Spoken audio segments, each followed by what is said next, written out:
Imagine you've got a cozy little piggy bank with $50,000. Now, what if the stock market suddenly takes a nosedive?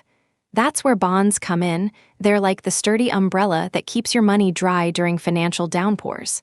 A bond is essentially a loan you give to a company or government. In return, they promise to pay back your original investment plus interest at specific times. It's like lending money to a friend who promises to return it with some extra cash for helping them out. Let's break it down further.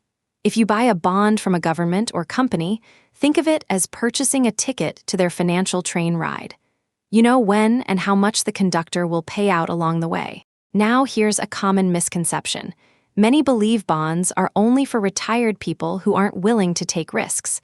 However, that couldn't be further from the truth.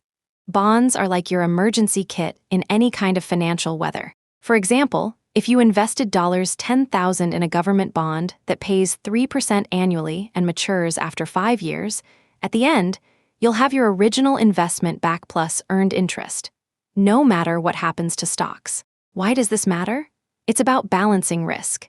If you're investing $50,000 and putting all of it in the stock market, that's a bit like skydiving without a parachute if markets crash. Adding bonds is like having both wheels and an engine in your financial vehicle. So why should you care? If the stock market falls by 20%, as it sometimes does, that's a $10,000 hit on our hypothetical $50K.